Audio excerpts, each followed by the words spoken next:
Muito bem, gente. Essa é a nossa aula de biologia. Nós vamos entrar aqui no nosso novo conteúdo chamado de ciclos biogeoquímicos. O Isaac está tentando entrar aqui. Isaac, isso não vai entrar, não. Gente, não sei quantos de vocês acompanham nos jornais aí o que está acontecendo com o Pantanal, tá certo? Mas tanto uma parte da Amazônia como também o Pantanal está sofrendo com as queimadas. Quando a gente assiste os jornais aí, a gente percebe muitos animais com as patas queimadas, muitos animais que estão morrendo, né? Algumas espécies estão desaparecendo porque não conseguem fugir. E o que é que isso tem a ver com o conteúdo? A gente vai entrar num conteúdo, gente, chamado de ciclos biogeoquímicos. É como as substâncias vão se comportando ao longo do meio ambiente, ao longo da cadeia, tá certo? Então, a gente vai ver aqui, deixa eu ver se está aparecendo aqui para vocês, se já carregou. Já carregou. Então, vamos lá, acompanhe aí, ó. Deixa eu ver se consigo melhorar aqui a tela. Pronto. Vai entrar no conteúdo, então, chamado de ciclos biogeoquímicos. É como a água, o carbono, o fósforo, o nitrogênio, como é que tudo isso aí vai se comportando ao longo da cadeia. Tá bom? Então, vamos aqui. Primeiro, gente, é o ciclo do carbono, que tem tudo a ver com o que eu estava relatando sobre a queimada, as queimadas, tá bom? Ver se consigo aumentar mais um pouquinho aqui, que até para mim está pequeno.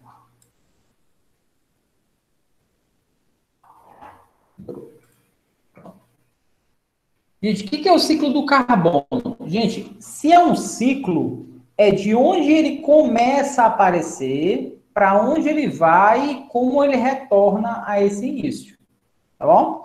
Então, o ciclo do carbono, ele começa da seguinte forma, ó.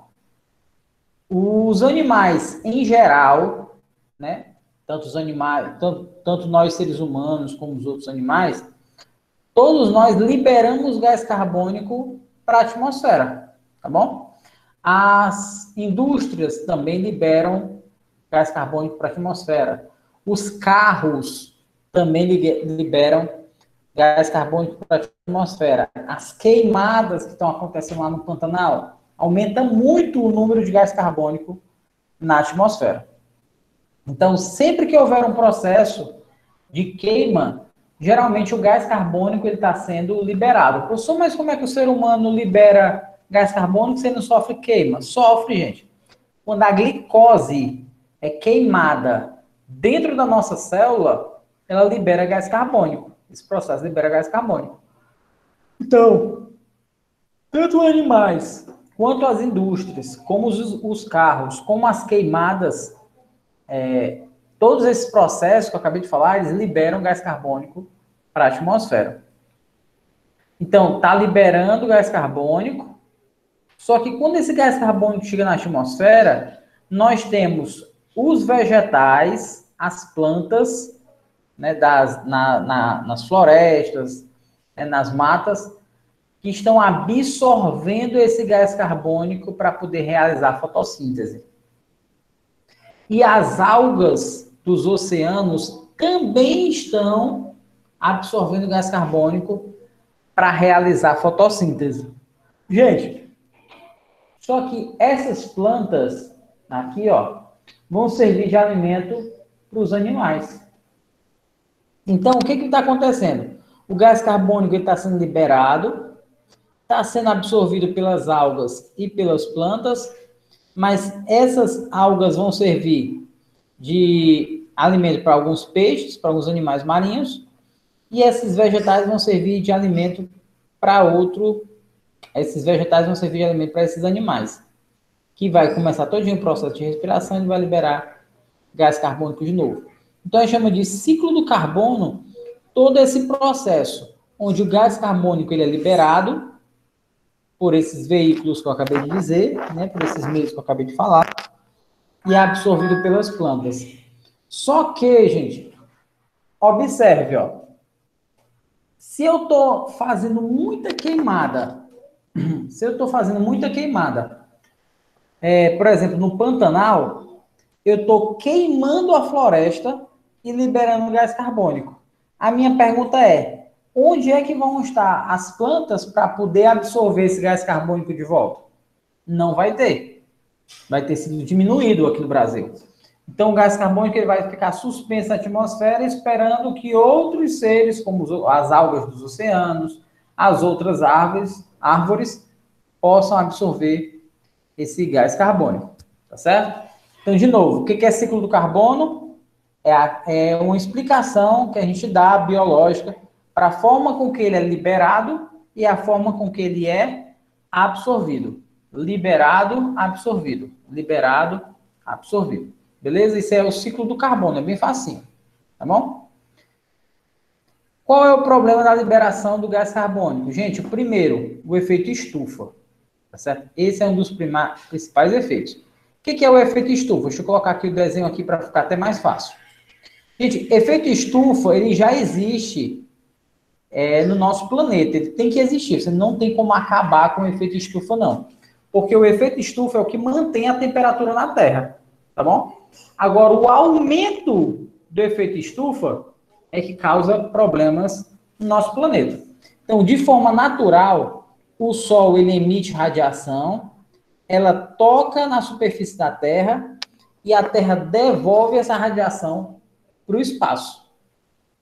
Se tiver muito gás carbônico preso na atmosfera, o Sol vai mandar esses raios solares, só que eles não vão conseguir atravessar para voltar para o espaço.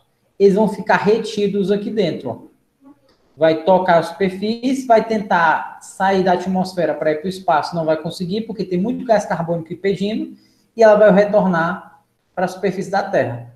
Qual é a consequência disso? O aumento da temperatura no globo terrestre.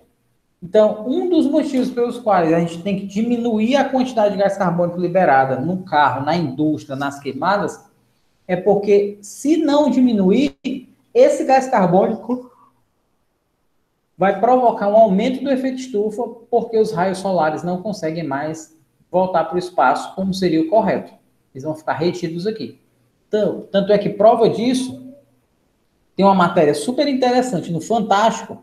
Acho que eu vou gravar esse vídeo, o próximo vídeo de biologia que eu vou disponibilizar para vocês, ainda essa semana, eu vou gravar essa matéria do Fantástico. Matéria super interessante.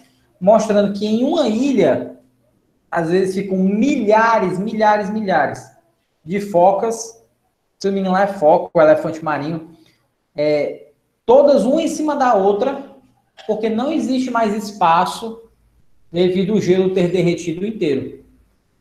E aí, como ficam muitas focas naquele local, os ursos acabam subindo as pedras para poder se alimentar desses animais.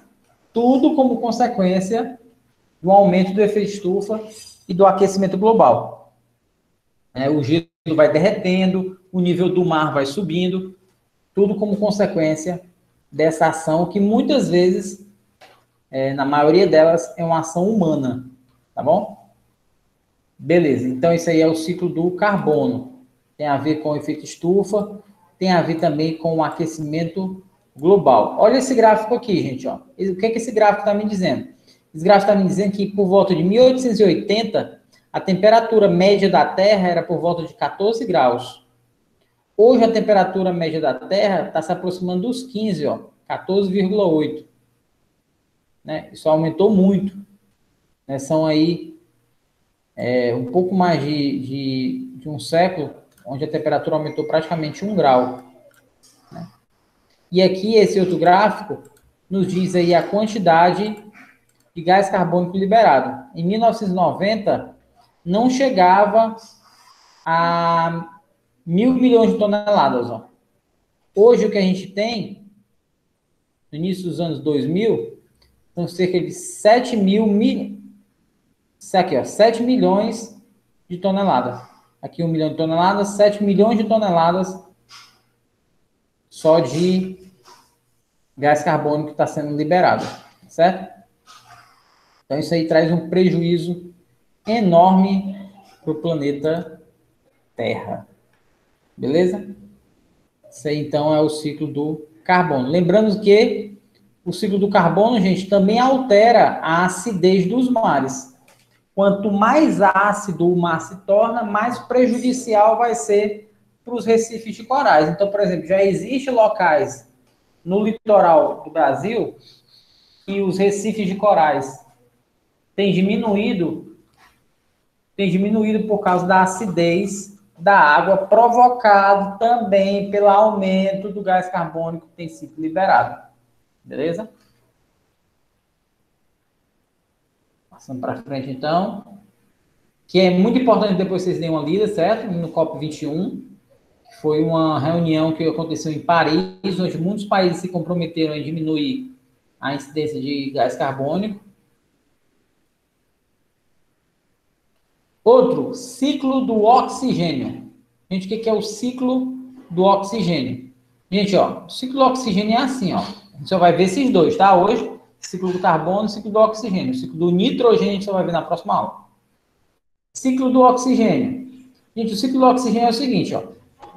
As plantas liberam o oxigênio, nós absorvemos o oxigênio. Plantas liberam, a gente absorve. Plantas liberam, a gente absorve. Tá bom? É como se parece um pouquinho com o ciclo do carbono, só que é o inverso. Lá no ciclo do carbono, a gente está liberando gás carbônico, a planta está absorvendo. Aqui a planta está liberando oxigênio e a gente está absorvendo. Tá bom? Ciclo do oxigênio. Lembrando que quem mais produz oxigênio no planeta Terra não é a floresta amazônica. A floresta amazônica não é o pulmão do mundo. O pulmão do mundo, gente, são os oceanos. Aqui, ó, no ciclo do oxigênio, é muito importante a gente notar essa partezinha aqui, ó.